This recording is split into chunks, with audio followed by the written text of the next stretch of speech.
Welcome to Duke. We're excited that you're joining Duke's dynamic and vibrant academic community. While I wish we were meeting in person, I'm glad to have the opportunity to connect with you virtually. My name is Tyson Brown, and I'm a sociology professor here at Duke, where I teach and conduct research on topics related to population health and aging, racial inequalities, and stress processes. And while I love to talk about my research, today I'd actually like to talk to you about liberal arts education in general, what it is, how it can mold and shape your personal and professional lives, and what it looks like here at Duke. The term liberal arts education is not a political statement. Rather, it refers to an intentionally broad system of education that provides a holistic, well-rounded education in a diverse array of fields, in contrast to vocational and pre-professional programs that are more narrowly focused. In a liberal arts education model, students have the chance to sample a wide variety of possible majors and areas of study, and in the process can learn about everything from cell biology to Aristotelian virtue ethics and everything in between. Now, of course, there are those skeptics who view a liberal arts education as a self-indulgent luxury for cultural elites that doesn't prepare students for the so-called real world. To be honest, that argument has never carried much weight with me. It is neither my experience nor my understanding from research. As a professor and a data geek, I prefer to rely on evidence rather than conjecture. And the evidence suggests the exact opposite. For example, a recent article in the Harvard Business Review noted that results from a scientific survey showed that 80% of employers prefer to hire college graduates with a strong foundation in liberal arts education. It also notes that the skills and tools developed through a liberal arts education are in growing demand and that they are well suited for the 21st century global knowledge economy. In fact, the skills and tools that employers rate as most important are oral communication, critical thinking, ethical judgment, working effectively in teams, written communication, and the application of skills and knowledge. These are the very skills and tools that are the natural result of a holistic, well-rounded education. When students are offered the opportunity to master a wide variety of skills, practice diverse and demanding communication styles, and broaden the horizons of their own knowledge, they emerge well prepared for the demands of an economy and world that will ask more of them than at any other time in our history. We're all so glad that you've chosen Duke as your home for the next 4 years. While you're here, you will have the opportunity to learn any subject area you choose with some of the finest professors and experts in those fields. And one of the hallmarks of Duke's liberal arts model is that you'll be encouraged to explore courses spanning the arts and humanities, natural sciences, social sciences, engineering, and public policy. Our liberal arts model also emphasizes the importance of learning that takes place outside the classroom, especially by engaging with faculty through independent studies and research projects. These two pillars of Duke's liberal arts education, curricular exploration and faculty engagement, help students cultivate new skills, perspectives, and ways of thinking and communicating. By working with faculty and diving deeply into your area of study, you'll be challenged in ways that really strengthen your communication skills, critical thinking, ethical reasoning, and application of learned material. These skills and tools are especially critical as society is facing major challenges, such as the coronavirus pandemic, increasing political polarization, deeply entrenched structural racism, growing economic inequality, healthcare crises, environmental degradation, and climate change, just to name a few. To be clear, these are complex, multifaceted challenges that require complex, multifaceted solutions. As educators, our goal is to equip the next generation of leaders, that would be you, so that you have an array of tools in your metaphorical toolbox to address major societal challenges. Among you are future doctors and scientists that will work on cures for cancer, future civil servants who will strive for change and heal deep divisions, and future humanitarians that will demonstrate a better way to live for all of us. Our aim is to do everything we can to prepare each of you for whatever path lay ahead and ensure that you have all the tools you need to get there. Before discussing details about opportunities for you as Duke students, I'd like to share with you some of my experiences and how having a liberal arts education has greatly enriched my life, both personally and professionally. I loved being in college. In fact, I often tell people that I loved it so much that I never left. My experience as an undergraduate was among the best times of my life, and it instilled in me a deep love of learning, of the university environment, and of the incredible opportunities afforded to those of us lucky enough to experience a liberal arts education. I'm a first-generation college student, the first person in my family to attend college at all. Attending college was not only a huge accomplishment for me, but for all those important family members that supported me in getting there. Much like each of you, I was involved in lots of extracurricular activities and earned good grades in high school. However, it wasn't until I experienced the wide open expanse of liberal arts education that I became passionate about learning rather than achieving, and really developed deep intellectual curiosity. In college, I took a broad spectrum of courses, wanting to experience everything my school had to offer and explore many different possible majors. Ultimately, I considered at least 5 or 6 different majors, each time thinking I'd found my passion, until I finally decided on a major in sociology, the field in which I'm a practicing professor to this day. While I did ultimately start charting the course of my long-term professional life when I landed on sociology as a major, I feel incredibly grateful to have first explored many other subject areas in the process. The tools, skills, and knowledge I acquired in the first 2 years of college still inform my thinking and decision-making today. For instance, the nutrition course I took my freshman year taught me about diets and preferences I'd never encountered before. The information I gleaned about healthful eating in that course still guides my decision-making today, and has even impacted the food choices my wife and I make with our 5-year-old daughter. Through my coursework in philosophy and logic, I learned the utility of critical thinking skills and the power of a well-structured argument. Through composition class, I became a better writer, a skill I use every day in my profession. Like many freshmen, I begrudgingly took a statistics course, but I was pleasantly surprised when I excelled in this area. I never expected to enjoy stats, much less to use it throughout the rest of my life, but to this day I use statistics not only to create and understand scientific studies in my professional life, but also to understand political polls and demographic trends in our world.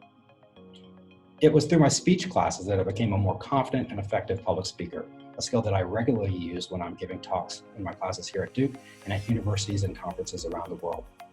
And while I was only a biology major for 2 semesters, I soaked up the information and continue to use biological principles I learned when I'm gardening, as well as when I'm thinking through my research projects. Taken together, the combination of a general education foundation and a concentrated focus in my major discipline constituted a well-rounded multidisciplinary package. I graduated college with a broader and more profound sense of the world around me, as well as the skills and tools I needed to excel professionally. This approach endowed me with a holistic intellectual capital that I still draw on today to conduct research on the ways that biopsychosocial processes are shaped by macro-level structural racism across societal domains of things like education, the economy, criminal justice, politics, and healthcare. By taking a multidisciplinary approach, I am better able to understand how racial inequality gets under the skin and leads to health disparities, such as the ones we see unfolding right now with the COVID-19 pandemic, as well as a range of other health outcomes such as depression, BMI, disability, and inflammation. Another unexpected benefit of curricular exploration in college was my acquisition of cultural capital, or the sum total of one's knowledge of established and revered cultural activities and practices. I was exposed to concepts, ideas, histories, and environments that continue to benefit me as I move through the world and interact with some of our society's most learned scholars, as well as intellectuals and artists from every possible discipline. Through foreign language classes, I gained the ability to read and speak Spanish, an invaluable skill that has helped me communicate with native Spanish speakers both at home and in my travel. As a side note, research actually shows that learning a foreign language carries cognitive benefits and it really helps people to understand different cultures and connect with people from different walks of life. And this has certainly been my lived experience as well. I also took classes on architecture, art history, and theater appreciation, which I've thought about on numerous occasions as I've traveled throughout the world and enjoyed visiting museums and performances with colleagues, friends, and family. Despite coming from a working class background and being a first-generation college student, learning things like Spanish, as well as the language and etiquette of the elite and other aspects of highbrow culture, such as classical music, art, and canonical literature, prepared me to be more confident within academia, where many of my colleagues come from more privileged backgrounds and have benefited from accumulation of advantages across many generations. And in fact, research shows that a liberal arts education not only builds cultural capital, but that it also helps to level the playing field between students who come from more privileged backgrounds and those who do not. And finally, my experience in college provided me with invaluable social capital. Whereas cultural capital has to do with what you know, social capital has to do with whom you know. And as a well-rounded liberal arts institution will provide you the opportunity to know and work with people from a broad spectrum of backgrounds and disciplines, some of whom you may know for years to come. So when I was in college, I cultivated my social relationships with professors in a few key ways, including being actively engaged in class discussions, sitting near the front of the class, talking with my professors after class, and attending office hours to ask questions about coursework and opportunities for research. The relationships that I developed with my teachers throughout this time paid off enormously. I had several great mentors as an undergraduate, and they each shaped my career in profound ways by offering advice, collaborating on research projects, inviting me to attend research talks, taking me to conferences, introducing me to prominent scholars, writing me letters of recommendation for fellowships and admission to graduate schools, and professional socialization related to understanding the informal rules and norms of academia. I graduated college with a major in sociology, well prepared for the academic journey that lay ahead of me in graduate school. However, that is not all I left with. The complex and distinguished tapestry of intellectual, cultural, and social capital I gained has really propelled my success at least as much as my classes on research methods and Foucault.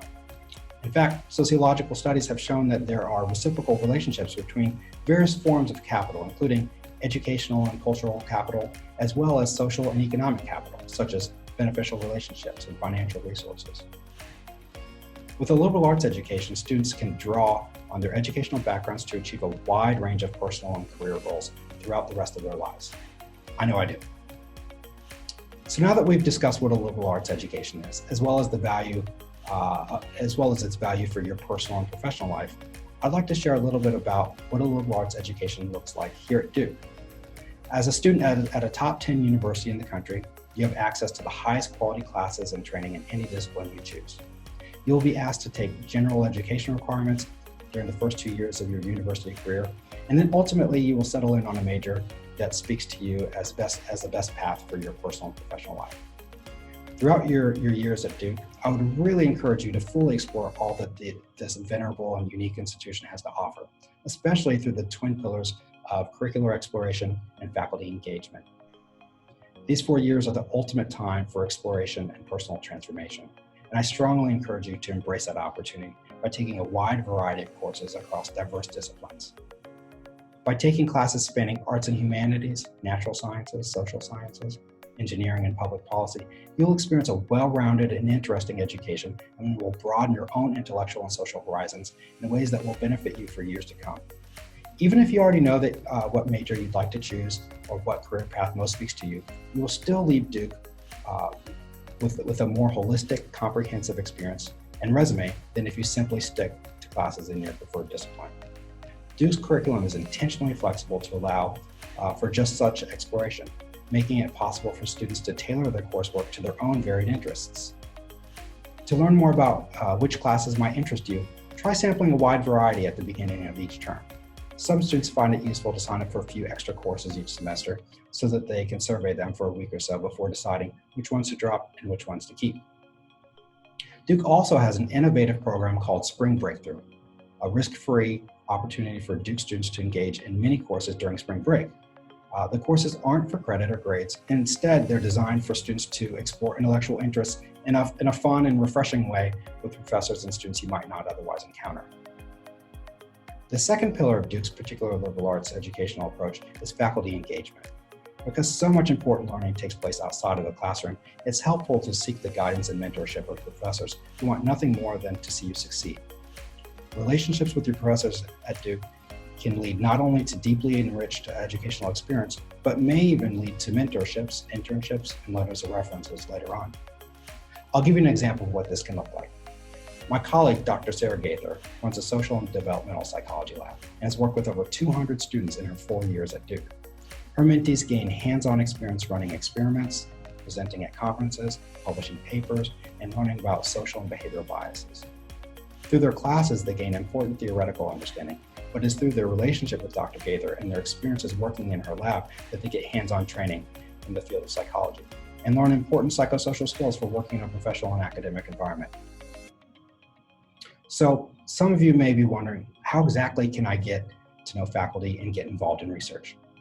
Well, a good place to start is to be actively engaged in class discussions, to talk with your professors after each class, and to attend office hours and ask questions about coursework and opportunities for research. Duke also has several innovative programs to connect faculty and students. For example, the student-led Duke Conversations program involves faculty hosting groups of students to dinners in their homes to foster interdisciplinary dialogue between students and faculty, as well as to build community among students who wouldn't otherwise get to know each other.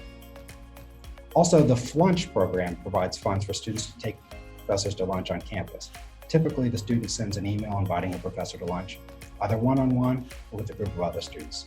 I've had great experiences flunching with students where we usually talk about research projects, as well as students' career goals and strategies for applying to grad school and medical school. Duke students who are most excited about their studies and their professors give their undergraduate experience the highest ratings. It's for these reasons that Duke nurtures an intellectual campus climate and encourages innovative teaching. The next 4 years of your lives are bound to be exciting and transformative on so many levels. I urge you to take full advantage of the many opportunities you will have at Duke, especially by exploring a wide range of study areas and cultivating personal relationships with your teachers and mentors. I have no doubt that each of you will graduate with a full, well-rounded liberal arts degree that will aid you in your personal and professional paths for many years to come. Welcome to Duke.